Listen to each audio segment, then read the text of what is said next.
प्यारे दोस्तों, स्वागत है आप सभी का हमारे अपने यूट्यूब चैनल जेट टीच के नई वीडियो में। प्यारे दोस्तों, आज की जीके जी इस क्लास में मैं आप सभी के लिए बहुत ही महत्वपूर्ण क्वेश्चन कराने वाला हूं। जहां दोस्तों मैं आप सभी को टॉप 30 क्वेश्चन आज की वीडियो में कराऊंगा। जहां दोस्तों ये 30 क्वेश्चन मैंने आप सभी को विदाउट ऑप्शन वाला जीके लेकर के आया हूँ।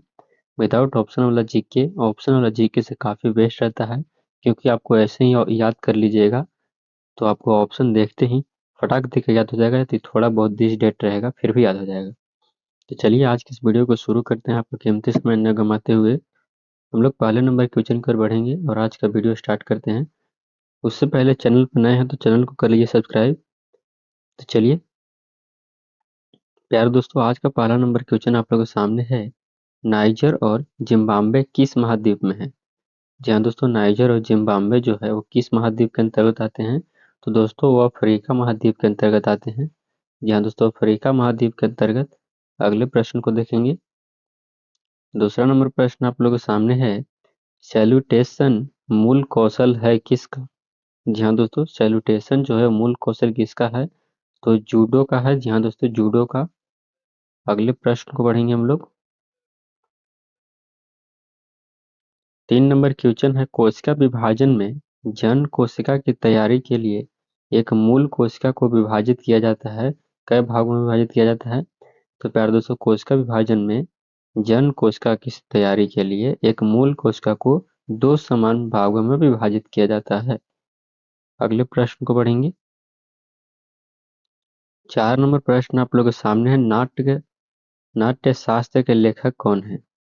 जी हाँ दोस्तों, नाट्य शास्त्र के लेखक कौन है? तो नाट्य शास्त्र के लेखक जो है दोस्तों वो भारत मुनि है। याद रखिएगा, भारत मुनि। अगले प्रश्न को बढ़ेंगे हम लोग। 5 नंबर प्रश्न आप लोगों के सामने है। अंतर राज्य परिषद जिस मंत्रालय के अंतर्गत आता है वह कौन सा मंत्रालय है? तो दोस्तों अंतर राज्य परिषद जो आता है जिस मंत्रालय के अंतर्गत आता है वह गृह मंत्रालय है। गृह मंत्रालय के अंतर्गत आता है। अगले प्रश्न को बढ़ेंगे हम लोग। 6 नंबर प्रश्न आप लोगों के सामने है। मुंबई और नासिक को जोड़ने वाली दर्रा यानी घाट कौन है? जी हाँ दोस्तों, मुंबई और नासिक को जोड़ने वाली घाट कौन सी है? तो थाल घाट जो है वह मुंबई और नासिक को आपस में जोड़ती है। अगले प्रश्न को देखेंगे। 7 नंबर प्रश्न आप लोगों के सामने है। राज्य मानव अधिकार आयोग का अध्यक्ष होता है? जी हाँ दोस्तों, राज्य मानव अधिकार आयोग का अध्यक्ष कौन होता है? तो उच्च न्यायालय के सेवानिवृत्त मुख्य न्यायाधीश होता है। अगले प्रश्न को देखा जाए। 8 नंबर प्रश्न आप लोगों के सामने है। अंतिम मौर्य राजा था? जी हाँ दोस्तों, अंतिम मौर्य राजा कौन था? मौर्य का अंतिम राजा और अंतिम शासक कौन था? तो ग्रेटर था। ग्रेटर मौर्य वंश का अंतिम शासक था। अगले प्रश्न को बढ़ेंगे। 9 नंबर प्रश्न आप लोगों के सामने है। पशुपति किस काल से की जा रही है? यहाँ पर दोस्तों पशुपाल किस काल से की जा रही है? तो दोस्तों पशुपति जो है वह हड़प्पा संस्कृति से ही चली आ रही है। 10 नंबर प्रश्न आप लोगों के सामने है। सबसे करीब तारा कौन सा है? जी हाँ दोस्तों, सबसे करीब तारा कौन है? तो सबसे करीब तारा जो है प्रोक्सिमा सेंटोरी है। अगले प्रश्न को बढ़ेंगे। 11 नंबर प्रश्न आप लोगों के सामने है। सार्वजनिक संपत्ति दोतों के अति प्रयोग को कहा जाता है? तो सार्वजनिक संपत्ति दोतों के अति प्रयोग को कहा जाता है प्यारे दोस्तों सार्वजनिक लक्षणों की त्रासदी। अगले प्रश्न को बढ़ेंगे। ऐसे ऐसे प्रश्न आपको बीपीएससी यूपीएससी की एग्जाम में काफी पूछे जाते हैं प्यारे दोस्तों। संसद के संयुक्त सत्र का संचालन करने के लिए अध्यक्ष के रूप में अनुपस्थित रहते थे। सत्र का संयोजन होता है तो लोकसभा अध्यक्ष होता है। ऐसे ऐसे क्वेश्चन यूपीएससी बीपीएससी सीजीएल से में काफी एग्जाम में पूछे जाते हैं। 13 नंबर प्रश्न आप लोगों के सामने है। पैरालंपिक पैरालंपिक में स्वर्ण पदक जीतने वाले भारतीय कौन थे? तो पैरालंपिक में स्वर्ण पदक जीतने वाले भारतीय मरियप्पन थंगवेलु थे। याद रखिएगा, मरियप्पन थंगवेलु। 14 नंबर प्रश्न आप लोग के सामने है प्यारे दोस्तों। वह राज्य जिसमें खनन चित्रकला प्रचलित है वो कौन सा राज्य है? जी हाँ दोस्तों, वह राज्य जिसमें खनन चित्रकला प्रचलित है वह कौन सा राज्य है? तो दोस्तों वो बिहार राज्य है, याद रखिएगा बिहार है। अगले प्रश्न को पढ़ेंगे हम लोग। 15 नंबर प्रश्न आप लोग सामने है, कई आवृत्तियों के मिश्रण से उत्पन्न ध्वनि को क्या कहा जाता है? जी हाँ दोस्तों, कई आवृत्तियों के मिश्रण से उत्पन्न ध्वनि को क्या कहा जाता है? तो उसको आवाज कहते हैं, याद रखिएगा आवाज। 16 नंबर दोस्तों, वीडियो को एक लाइक जरूर कर दीजिएगा, चैनल पर नए होंगे तो चैनल को भी सब्सक्राइब कर लीजिएगा और वीडियो को शेयर जरूर कर दीजिएगा। 16 नंबर प्रश्न क्या कहता है, रानी विक्टोरिया द्वारा भारतीय शासन को नियंत्रित के लिए किए जाने की उद्घोषणा कब की गई थी? तो 1858 ईस्वी में किया गया था रानी विक्टोरिया के द्वारा उद्घोषणा। 17 नंबर प्रश्न आप लोगों के सामने है, गुजरात की राजधानी है? तो दोस्तों गुजरात की राजधानी सभी को पता है कि गुजरात की राजधानी गांधीनगर है। 18 नंबर प्रश्न आप लोगों के सामने है, प्यारे दोस्तों, मद्रास और बॉम्बे की विधायी शक्तियों के विकेंद्रीकरण की प्रक्रिया किस अधिनियम के द्वारा शुरू हुई थी? तो दोस्तों यह अधिनियम द्वारा शुरू हुआ था भारत परिषद अधिनियम, जो कि 1861 ईस्वी में शुरू हुआ था। इसके अंतर्गत से ही वहाँ की मद्रास और बॉम्बे की विधायी शक्तियों के विकेंद्रीकरण की प्रक्रिया शुरू हुई थी। 19 नंबर प्रश्न आप लोगों के सामने है, प्यारे दोस्तों, इरविकुलम राष्ट्रीय उद्यान स्थित है?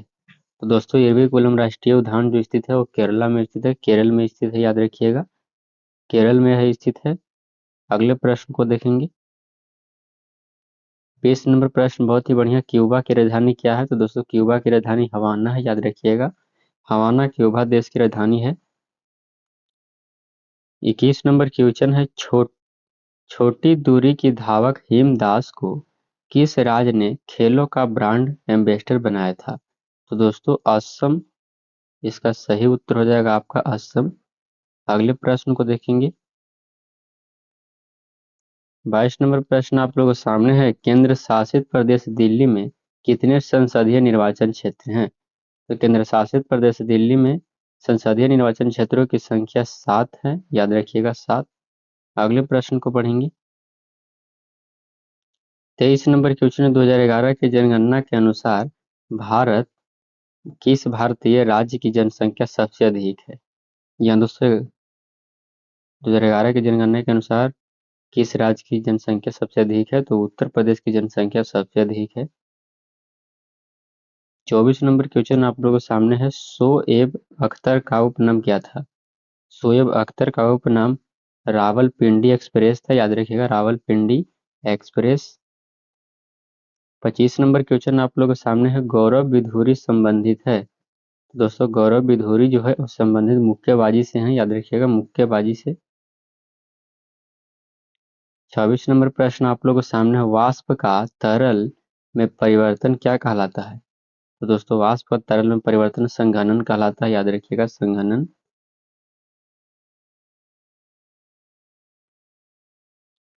अगले प्रश्न को देखेंगे। बेरिलियम का परमाणु क्रमांक क्या होता है? तो बेरिलियम का परमाणु क्रमांक 4 होता है, याद रखिएगा 4। 28 नंबर प्रश्न आप लोग के सामने, संविधान सभा के लिए गठित मंत्रियों के दल की अध्यक्षता किसने की थी? तो संविधान सभा के गठित मंत्रियों के लिए दल की अध्यक्षता करने वाले पंडित जवाहरलाल नेहरू जी थे, याद रखिएगा पंडित जवाहरलाल नेहरू। 29 नंबर क्वेश्चन आप लोगों के सामने है, क्रिकेटर टेस्ट मैचों में 500 विकेट लेने वाले पहले खिलाड़ी का नाम क्या है? जी हाँ दोस्तों, क्रिकेट टेस्ट मैचों में 500 विकेट लेने वाले पहले खिलाड़ी का नाम क्या है? तो अनिल कुंबले। जी हाँ दोस्तों, अनिल कुंबले 500 विकेट टेस्ट मैचों में लिए थे। 30 नंबर प्रश्न आप लोग के सामने है, प्यारे दोस्तों, विक्रमशिला विश्वविद्यालय स्थित है? तो दोस्तों विक्रमशिला विश्वविद्यालय जो स्थित है वो बिहार में स्थित है, याद रखिएगा बिहार में। तो प्यारे दोस्तों मैंने आप सभी को टॉप 30 क्वेश्चन कराए, वीडियो कैसा लगा कमेंट करके जरूर बताइएगा। वीडियो को एक लाइक कर दीजिए, चैनल पर नए हैं तो चैनल को भी सब्सक्राइब कर दीजिए और दोस्तों एवं रिश्तेदारों के पास वीडियो को शेयर कर दीजिएगा। यहाँ तक देखने के लिए आपका बहुत बहुत धन्यवाद प्यारे दोस्तों। चलिए मिलते हैं अगली वीडियो में, तब तक के लिए जय हिंद प्यारे साथियों।